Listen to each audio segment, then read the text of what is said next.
Welcome to my YouTube channel. प्यारे बच्चों, आज के इस वीडियो में आप सभी लोगों को क्लास 12 केमिस्ट्री के 30 महत्वपूर्ण बहुविकल्पीय प्रश्न बताने वाला हूं, जो कि आपका 2025 की बोर्ड परीक्षा में निश्चित है कि यही प्रश्न आएंगे। 2025 की बोर्ड परीक्षा में प्यारे बच्चों 100% गारंटी के साथ बोल रहा हूं प्यारे बच्चों, यही प्रश्न आएंगे। यही प्रश्न आपको कहीं ना कहीं की बोर्ड परीक्षा में देखने को मिलेंगे। फिर आप लोग कहेंगे वाह सर क्या आपने बताया, ये क्वेश्चन आ गया। तो आप लोगों को करना क्या होगा, वीडियो को पूरा देखना है, चैनल पर पहले चैनल को सब्सक्राइब कर देना। और इसी के साथ बता दें प्यारे बच्चों, ये मोस्ट इंपॉर्टेंट क्वेश्चन है, 100% गारंटी के साथ आएंगे। और देखिए ये पार्ट नंबर 1 है। क्या है? पार्ट नंबर 1 है। पार्ट नंबर 1 में आप सभी लोगों को 30 महत्वपूर्ण प्रश्न, कितने महत्वपूर्ण प्रश्न? 30 महत्वपूर्ण प्रश्न आएंगे। और उसके बाद सुनिएगा, उसके बाद आपको अगले वीडियो में 30 महत्वपूर्ण प्रश्न आएंगे। यानी पार्ट 1 में 30 महत्वपूर्ण प्रश्न और पार्ट 2 में भी आपके 30 महत्वपूर्ण प्रश्न को बताए जाएंगे, जो कि आप लोगों के लिए काफ़ी ज़्यादा इंपॉर्टेंट है। और प्यारे बच्चों, टारगेट 95 प्रश्न, मतलब आपका जान लीजिए टारगेट 95 का लेकर मैं चल रहा हूँ। आप लोग इस चैनल से तैयारी करके 85, 90, 95 जितना भी आप मेहनत करेंगे उसी के हिसाब से आपका नंबर आएगा। और अच्छे तरीके से इस चैनल पर पढ़ाया जाता है, चाहे वो हाई स्कूल का बैच हो चाहे वो क्लास 10 का, बिल्कुल फ्री, एक भी पैसा किसी भी चीज़ का नहीं लगता है। समझ में आ गया? आई होप आप लोगों को समझ में आ गया होगा। तो करना क्या है, वीडियो को लाइक कर देना है, चैनल पर सब्सक्राइब जरूर कर देना है। समझ में आ गया? आइए पहले क्वेश्चन की तरफ बढ़ते हैं। पहला क्वेश्चन है, एसएससी, बीसीसी, एफसीसी की संकुलन क्षमता की गणना कीजिए। दूसरा है, बिंदु दोष क्या है? बिंदु दोष क्या है? क्या बिंदु दोष क्या है? साटकी एवं फ्रेकिल दोषों को समझाइए। उसके बाद में देखिए अगला क्वेश्चन, अगला लिखा है तीसरा कि क्रिस्टल जालक, क्या लिखा? क्रिस्टल जालक तथा इकाई सेल क्या होते हैं? क्रिस्टल जालक तथा इकाई सेल क्या होते हैं? 58.5 ग्राम NaCl में इकाई सेलों की संख्या ज्ञात कीजिए। समझ में आ गया? तीसरा क्वेश्चन क्या है? तीसरा क्वेश्चन है कि क्रिस्टल जालक तथा इकाई सेल क्या होते हैं? 58 ग्राम NaCl में इकाई सेलों की संख्या ज्ञात कीजिए।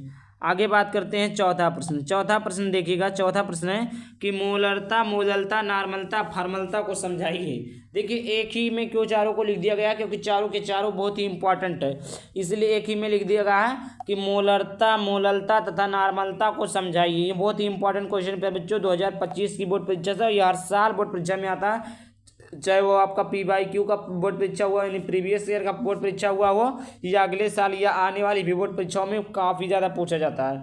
मोलरता, नॉर्मलता, फॉर्मलता। पांचवा टॉपिक आपका पृष्ठ तनाव यानी प्रासरण दाब, वांट आप गुणांक पर टिप्पणी लिखिए। क्या लिखना? पृष्ठ तनाव क्या? प्रासरण दाब तथा वांट आप गुणांक पर टिप्पणी दीजिए। ये भी आपका काफ़ी ज़्यादा इंपॉर्टेंट है। वांट आप गुणांक हर साल बोर्ड परीक्षा में पूछा जाता है, यूपी बोर्ड की 2025 बोर्ड परीक्षा में भी पूछा जाएगा। आगे बात करते हैं। आगे आपका छठवां नंबर का प्रश्न है कि मोल अंश से आप क्या समझते हैं? क्या प्यारे बच्चों, मोल अंश से आप क्या समझते हैं? एग्जाम्पल दीजिए। मोल अंश से क्या समझते हैं और उसका एग्जाम्पल लिखना है। समझ में आ गया प्यारे बच्चों? आगे बात करते हैं सतवां क्या है? राउल्ट का नियम बताइए, यो हेनरी का नियम दीजिए। राउल्ट का नियम क्या है और हेनरी के नियम को लिखिए। राउल्ट का नियम क्या होता है, हेनरी का नियम क्या होता है? हेनरी का नियम आपने लोगों ने सुना होगा कि स्थिर ताप पर जो गैस की विलेयता होती है दाब के समानुपाती होता है। राउल्ट का नियम, इस नियम के अनुसार किसी विलेन में विद्युत आवासशील विद्युत अपघटित पदार्थ मिलाने पर उसके वाष्प दाब में होने वाले आपेक्षिक होना मोल अंश या मोल प्रभाज्य के बराबर होता है। ये राउल्ट का नियम है। तो इसको भी हमने बता दिया है, आप लोग जाकर चैनल पर देख लेना, प्लेलिस्ट वाइज चेक कर लीजिएगा। केमिस्ट्री का प्लेलिस्ट, हिंदी, इंग्लिश सभी का प्लेलिस्ट बना दिया हूँ, तो आप लोग वहाँ से जाकर देख लेना। 8वां नंबर का प्रश्न है, कोलराउस के नियम की व्याख्या कीजिए एवं अनुप्रयोग लीजिए। देखिए कोलराउस का नियम, राउल्ट का नियम, हेनरी का नियम, वांट गुणांक का नियम, ये सारे के सारे इंपॉर्टेंट है। बुटेज अपक्रिया क्या होता है, बुटेज फिटिंग, ये तो अपक्रिया में हो गया, बट ये जो नियम है ये सारे नियम काफ़ी ज़्यादा इंपॉर्टेंट है।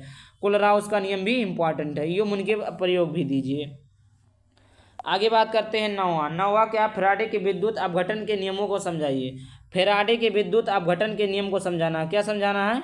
फैराडे के विद्युत अपघटन नियम को समझाना है कि फैराडे को विद्युत अपघटन के नियम को समझाइए।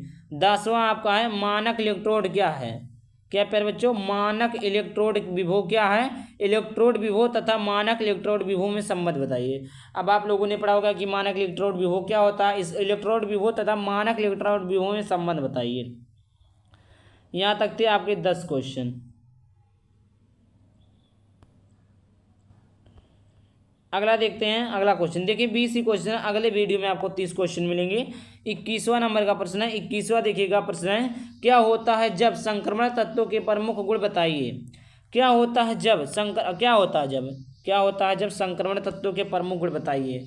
मतलब संक्रमण तत्वों के प्रमुख गुण बताना है, क्या होता है जब भी बताना कि संक्रमण तत्व के साथ क्या होता है, कैसे क्या होता है। हाँ, क्या होता है जब संक्रमण तत्व के प्रमुख गुण बताइए। अगला है लेंथेनाइट संकुचन क्या है, इसका उदाहरण भी दीजिए। लेंथेनाइट संकुचन की व्याख्या, लेंथेनाइट संकुचन आखिरकार होता क्या है, इसका उदाहरण भी देना है। अगला है संयोजकता बंध सिद्धांत यानी बीबीटी क्या है, सीमाएं दीजिए। संयोजकता बंध सिद्धांत बीबीटी मोस्ट इंपॉर्टेंट क्वेश्चन है बच्चों, मोस्ट इंपॉर्टेंट क्वेश्चन है। 24वां नंबर का प्रश्न है, लिंगेंड क्या है, एक तदंतुर तथा द्वितदंतुर लिंगेंड क्या है। समझ में आ गया। आगे बात करते हैं। अगला आपका देखिए 25वां नंबर का प्रश्न है कि क्रिस्टल क्षेत्र सिद्धांत को समझाइए। क्रिस्टल क्षेत्र सिद्धांत को क्या करना है प्यारे बच्चों, समझाना है कि क्रिस्टल क्षेत्र सिद्धांत आखिरकार क्या होता है। अगला आपका 26वां नंबर का प्रश्न है कि उपसहसंयोजन यौगिकों का आईपीएससी नामकरण कीजिए। देखिए उपसहसंयोजक यौगिकों का नामकरण वेरी इंपॉर्टेंट क्वेश्चन है। यह हर साल बोर्ड परीक्षा में कितने नंबर का, 6 नंबर का पूछा जाता है। आईपीएससी नाम कितने नंबर का पूछा जाता है, टोटल आपका 6 नंबर का आईपीएससी नाम पूछा जाता है। बोर्ड परीक्षा 2025 में भी पूछा जाएगा और हर साल से ही पूछा जाता है। आगे बात करते हैं 27वां नंबर प्रश्न है। 27वां आपका प्रश्न है, देखिए 27 नंबर का प्रश्न है कि समन्वय संख्या क्या है। समन्वय संख्या क्या है, क्या बताना है, समन्वय संख्या क्या है। समन्वय संख्या क्या है, K4 Fe6 में Fe की समन्वय संख्या निकालिए, ऑक्सीकरण संख्या। 28वां है, निम्न उपसहसंयोजक यौगिकों के सूत्र लिखिए। टेट्राएमीन कार्बोनेटो कोबाल्ट 3 क्लोराइड का हमें क्या बताना है, संरचना सूत्र बताना है। आगे बात करते हैं दूसरा, पोटेशियम टेट्रासाइनोनिकलेट। पोटेशियम टेट्रासाइनोनिकलेट का आपको संयोजक यौगिक के सूत्र लिखना है। 29वां आपका संकर यौगिक क्या है। संकर यौगिक क्या, ये दुई लवणों से किस प्रकार भिन्न है। संकर यौगिक आखिरकार होते क्या है और ये दुई लवणों से किस प्रकार भिन्न है। अगला 30वां नंबर का प्रश्न है। तीसवा आपका है देखिएगा, तीसरा है बर्नर सिद्धांत को समझाइए। देखिए बर्नर सिद्धांत वेरी इंपॉर्टेंट क्वेश्चन, बोर्ड परीक्षा 2025 बहुत ही इंपॉर्टेंट है। हर साल बोर्ड परीक्षा में पूछा जाता है, इस साल भी बोर्ड परीक्षा में आने की संभावना है। तो आप लोग बर्नर सिद्धांत को समझ लीजिएगा। और तो देखिए ये रहा पार्ट 1। पार्ट 2 में आपको 30 क्वेश्चन टोटल देखने को मिलेंगे। तो आई होप आपको वीडियो को लाइक कर देना, चैनल को सब्सक्राइब कर देना। चलिए मिलता है किसी नए वीडियो किसी टॉपिक के साथ, तब तक के लिए बाय बाय, थैंक यू, जय हिंद, जय भारत, वंदे मातरम।